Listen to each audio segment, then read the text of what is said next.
जय श्रीराम। आज आम आसिलु केन्द्रापड़ा टाउन जीवा राम मंदिर से दर्शन करिया प्रभु को आठ प्रसाद सेवन व्यवस्था भी होउची देखिबा। यार एग्जैक्ट लोकेशन हेउची पूरा तीनिमुहाणी छक बाँ पटे केन्द्रापड़ार मेन ट्रैफिक छक एपटे एंट्री करेंगे आपण। यहाँ आमर नुआ मंदिर कंस्ट्रक्शन चालू रही। मंदिर कंस्ट्रक्शन पूरा अयोध्या राम मंदिर स्टाइल होउची। एक सुंदर जगह जो बसिक आराम से आप खाईपर। आमर यहाँ आसीगला प्लेन थाली जार मूल्य 80 टंका। आउ एक्स्ट्रा खाइबारे आसुची पनीर पोटल खीरी आपण नहीं पारे एक्स्ट्रा 50 टका लगे।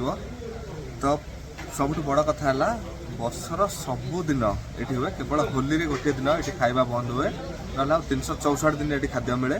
आमर दिन 11:30 खाद्य स्टार्ट हुई पूरा 3:30 4टा पर्यंत खाया सरिया पर्यंत चले। तो जिते आप केन्द्रापड़ा आसुँच निश्चित राम मंदिर आसतु आ भोजन करके जातु भगवान का प्रसाद सेवन करके जातु। जय श्रीराम।